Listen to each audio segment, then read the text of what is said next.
Hi folks, my name is Jonathan Jacques Bellatet. I am the creative director of Hell Is Us.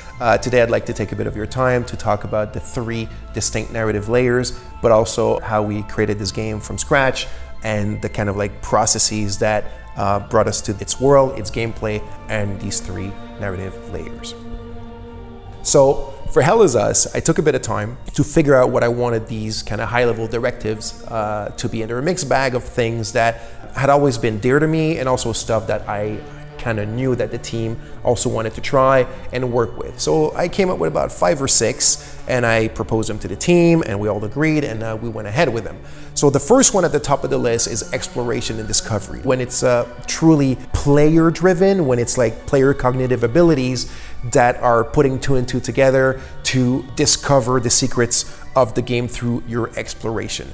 So the second one is pretty much I guess the main theme of the game. It's human emotions and passions, and specifically how they relate to human conflicts, all the horrors and the atrocities and the bloodshed that we can bring upon one another. The third one is the Civil War, and as you can see, this relates right away to the second one about the passions and the emotion. The fourth directive was the combat system of the game had to be a third-person melee combat with melee weapons.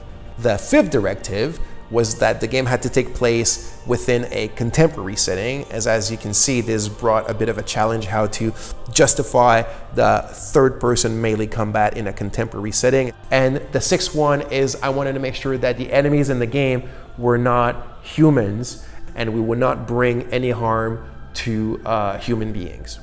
So now that we had our set of directives, we were ready to really sit down and create the game, and then we created the story, and this brought us the 3 distinct narrative layers that we have in the game. The first narrative layers is the Civil War. It's the main backdrop of the game. It's caused by ethnic divides, religious divides, cultural divides, political divides, and also historical divides. The second narrative layer is about the Calamity. So the Calamity is a bit of a kind of like metaphysical phenomenon that's taking place in the country, and the hero and the player, as they enter the game world, obviously they're aware that there's a civil war, but the hero doesn't know that there's also the Calamity, and really rapidly he will come face to face with it. So why is it here? Where is it from? What is it connected to? And what's its link with the people, the civil war, and the history of the country?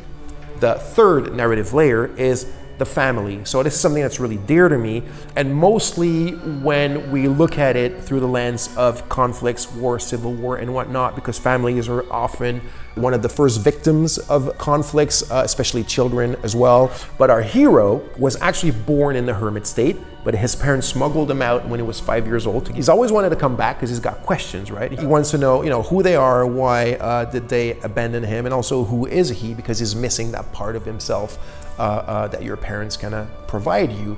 So all these 3 narrative layers are different, but they intertwine. One of them is the one that truly brings you through the main story, but since the game is fairly open-ended and non-linear, the players are free to oscillate between these 3 layers as they see fit, and kind of put them together to form the big picture of the game and the entire puzzle, or almost the entire puzzle, to make sense of what's going on inside this country. So in the near future, we'll talk a lot more about these things and a lot more details. This was it for now. I hope you enjoyed. Thank you for watching, and see you soon.